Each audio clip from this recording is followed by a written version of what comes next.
Me, I didn't go to any college, but I know what makes a good story, because before I ever worked on a paper, I sold them on a street corner. And you know the first thing I found out? Bad news sells best.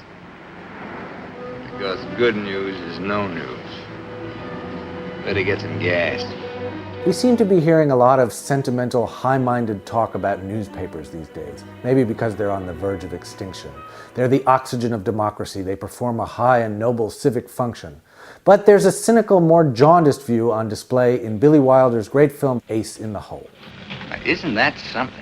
Now, this is a Billy Wilder film, which means it walks a fine and crooked line between sharp satire and pitch-black film noir. All the people in this movie are out for themselves, especially Chuck Tatum, a hard-driving journalist played by Kirk Douglas. I've only one chance to get back where I belong. To land a job on a small-town paper like yours and wait and hope and pray for something big to break.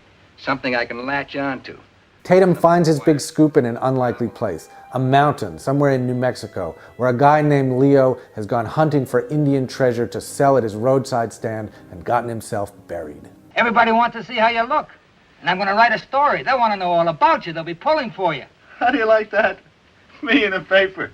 Tatum conspires with the guy's wife and with the corrupt local sheriff to prolong Leo's rescue and turn his plight into a media circus. Re-elect Sheriff Kretzer. When it first came out, Ace in the Hole was something of a flop, in spite of the fact that Billy Wilder and Kirk Douglas were both at the height of their fame. This is Tatum speaking. Get me Mr. Boot and make it fast. It's taken more than 50 years, but the world has finally caught up with this movie's dark and cynical vision. Perhaps because what with the internet and the 24-hour cable news cycle, the extraordinary media frenzy that Wilder depicted has become daily reality. This is the fifth night the big drill has been pounding and grinding its way toward Leo. The rescue workers are now only 26 feet away. At the rate they are going, they should reach Leo by this time tomorrow night.